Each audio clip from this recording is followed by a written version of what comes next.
Student, welcome to Sanjana study classes. तो आज की वीडियो में हम पढ़ने वाले माइक्रोबायोलॉजी का टॉपिक एंट अमीबा हिस्टोलिटिका। ठीक है, तो सबसे पहले इसकी हिस्ट्री पढ़ते हैं कि किसने डिस्कवर किया था। तो इसको डिस्कवर किया था लैम्बल ने इन 1859 में। फिर क्या किया था, लॉस ने इसके पैथोजेनिक नेचर बताया था। और फिर शाउडिन ने क्या किया था, इसको पैथोजेनिक और नॉन पैथोजेनिक टाइप में डिवाइड किया था अमीबा को। ठीक है, ये तीनों के नाम याद कर लेना। फिर इंट्रोडक्शन की बात करेंगे तो Entamoeba histolytica is a protozoa that cause intestinal amoebiasis. ठीक है, अमीबेसिस कॉज करता है। मोड ऑफ रिप्रोडक्शन क्या है इसका, बाइनरी फिजन। और इन्फेक्टिव स्टेज जो होगी इसकी होगी टेट्रान्यूक्लियोटाइड, मतलब कि सिस्ट फॉर्म आएगी, अभी आप आगे पढ़ोगे। ठीक है, और हैबिटेट ये होता है म्यूकोसल और सब म्यूकोसल में, जो कि हमारे कहाँ पे होती है, पूरे कोलोन में, उनमें म्यूकोसल तो लेयर आपको पता ही होगा। ठीक है, फिर क्या करता है, कोलोन और सीकम में भी क्या करता है, ये हैबिटेट होता है। पैथोजेनिक स्टेज जो है इसकी ट्रोपोजोइट है। अब the pseudopodia are called as false leg, its function is locomotion and capturing food. तो आपको पता ही होगा सूडोपोडिया जो कि इस तरीके के होते हैं, ऐसे किसी भी उसमें, ये सूडोपोडिया जो कि अपने फूड को वो करते हैं, अंदर की तरफ खींचने का काम करते हैं। ठीक है, ये हो गया सूडोपोड्स। और ये क्या करते हैं, लोकोमोशन में भी काम करते हैं। ठीक है, फिर हमारा नेक्स्ट है इसकी कॉज। ठीक है, तो Entamoeba histolytica is a single called protozoan that usually enter the human body when a person ingests cyst through the food or water। तो देखो, सबसे पहले ये हमारी बॉडी में कैसे एंटर करेगा, याद रखना, ये इसकी तीन फॉर्म होती है। ठीक है, कौन कौन सी, एक तो ट्रोपोजोइट, प्रीसिस्ट और सिस्ट। ठीक है, उसमें से जो सिस्ट फॉर्म होगी उसमें ये हमारी बॉडी में एंटर करेगा, सिस्ट फॉर्म में। कैसे, फीको ओरल मैटर के थ्रू। ठीक है, और क्या क्या होगा इससे, pelvic ulcer, loss of weight, abdominal pain, colonic ulcer और डायरिया और ब्लडी डायरिया। ठीक है, ये सब तो इसके कॉज हो जाएंगे, सिम्टम्स बोल सकते हो। अब हम पढ़ेंगे मॉर्फोलॉजी। तो मॉर्फोलॉजी इसकी थोड़ी समझनी पड़ेगी आपको, अच्छे से समझोगे तो आ जाएगा। देखो, मॉर्फोलॉजी, पैरासाइट अकर इन 3 स्टेज, ट्रोपोसाइट, प्रीसिस्ट और सिस्ट। अब ट्रोपोसाइट पढ़ते हैं। It is a growing and feeding stage of parasite, shape not fixed because of continuously changing position। ठीक है, तो एक ट्रोपोसाइट क्या है, उसकी कोई भी फिक्स शेप नहीं होता, जैसे अमीबा का नहीं होता, वो कैसे भी होता है टेढ़ा मेढ़ा इस तरीके से।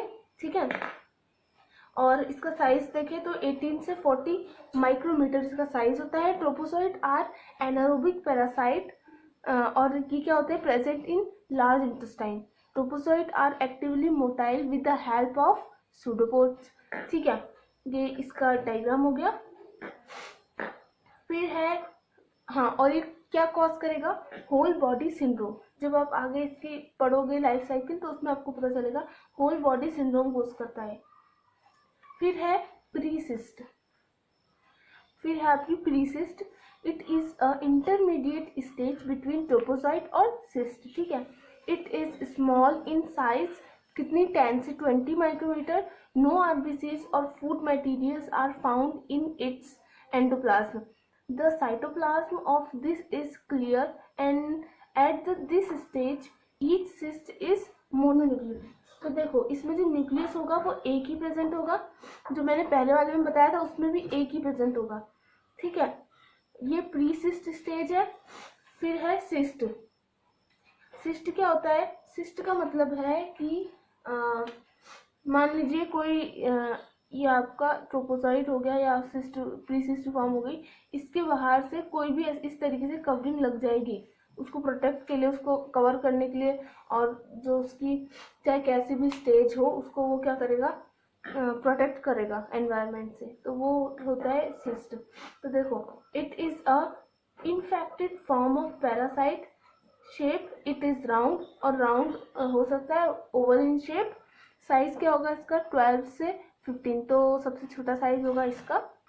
सिस्ट पता चल गया, एक मेम्ब्रेन कवरिंग टाइप की है, और इसमें क्या होंगे, 4 न्यूक्लियस प्रेजेंट होंगे, क्योंकि ये क्या करते हैं, डिवाइड हो जाते हैं। ठीक है, कहा था बाइनरी फिजन, तो ये डिवाइड हो जाएंगे, 4 न्यूक्लियस बना देंगे और इसकी जो सेल वॉल होती है वो लेक्टिन की बनी हुई होती है, साइटोप्लाज्म प्रेजेंट होगा और क्रोमेटिड्स बाहर प्रेजेंट होंगे। अब हम पढ़ेंगे इसकी लाइफ साइकिल। ठीक है, तो सबसे पहले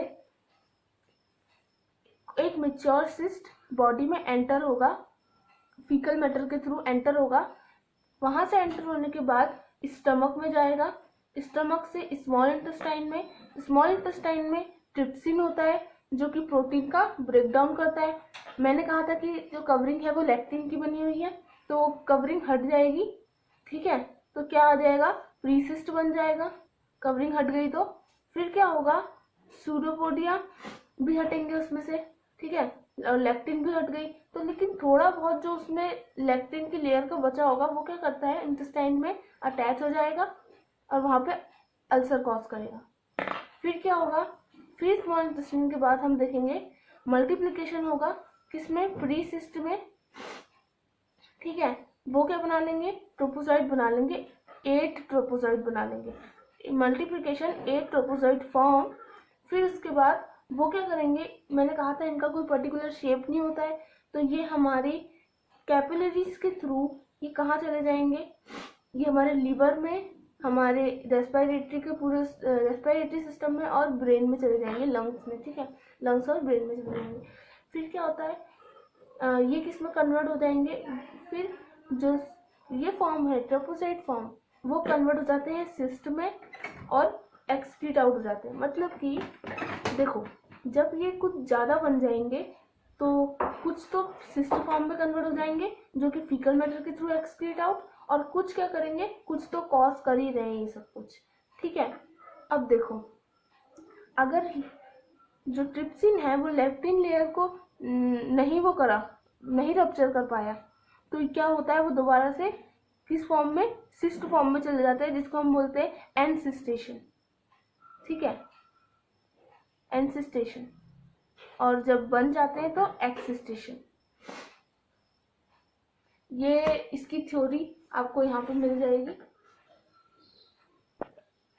तो हम इसके पढ़ेंगे क्लिनिकल मैनिफेस्टेशन। ठीक है, तो देखो, सबसे पहले infection ranges from asymptomatic and invasive intestinal amoebiasis and extra intestinal amoebiasis. देखो, इंटेस्टाइनल अमीबेसिस में क्या होगा, इंटेस्टाइन के मैंने आपको बताया ट्रोपोसाइट जो थे वो कैपिलरी के थ्रू तो कुछ चले गए थे, लेकिन जो मैंने कहा लेक्टिन लेयर रप्चर हुई और वो अटैच हो गई और कॉज कर रही थी बहुत सी चीज़ें, तो वो हो जाएगा हमारे इंटेस्टाइनल अमीबेसिस में। और एक्स्ट्रा इंटेस्टाइनल मतलब कि वो कैपिलरी के थ्रू चली गई लंग्स में, ब्रेन में और लीवर में, तो वहाँ पर जो कॉज करेगी, जैसे hepatic infection, pulmonary infection, kidney infection, cardiac infection. फिर है पैथोजेनेसिस, तो मोड ऑफ इन्फेक्शन क्या था, फीको ओरल रूट। ठीक है, और कंटामिनेटेड फूड के थ्रू भी जा रहा था, इंजेक्शन ऑफ सिस्ट फॉर्म। ठीक है, और वायलेंस फैक्टर की बात करते हैं, तो सबसे पहले सेल वॉल, लेक्टिन, इनोफोर्स और हाइड्रोलाइटिक एंजाइम। ठीक है, लैब डायग्नोसिस हम इसकी क्या क्या करेंगे, स्टूल माइक्रोस्कोपी करेंगे जिसमें हमको क्या दिखाई देंगे, सिस्ट दिखाई देंगे। स्टूल कल्चर करेंगे कि कौन से मीडिया में, रॉबिन्सन मीडिया में। और सेरोलॉजी में हम करेंगे इनडायरेक्ट हीम एग्लूटिनेशन एंटीबॉडी, क्योंकि डायरेक्ट एंटीबॉडी हमको सीरम में दिखेगी उसमें, सेरोलॉजी में। पीसीआर हम इसलिए करते हैं कि हमको कोई नई स्पीसीज तो नहीं है उसका पता लगाने के लिए। सीबीसी करेंगे कि सीबीसी तो होता ही है कि कितने काउंट वो हुए हैं। ठीक है, liver function test, SGPT, SGOT करेंगे, किडनी फंक्शन टेस्ट। ट्रीटमेंट में हम देखेंगे इसमें मेट्रिंडाजोल है एक मोस्ट इम्पॉर्टेंट, और ओरल रिहाइड्रेशन तो ज़रूरी है। ठीक है, और ये 2 हमारा है। और ठीक है, ये ट्रीटमेंट हो गया, और ये इसमें हम स्टीम कौन सा यूज़ करेंगे। तो आज का लेक्चर इतना ही था। अगर वीडियो पसंद आई है तो लाइक कर देना, शेयर कर देना, चैनल को भी सब्सक्राइब कर देना। नेक्स्ट लेक्चर कौन सा चाहिए ये भी कमेंट में बता देना। Thank you.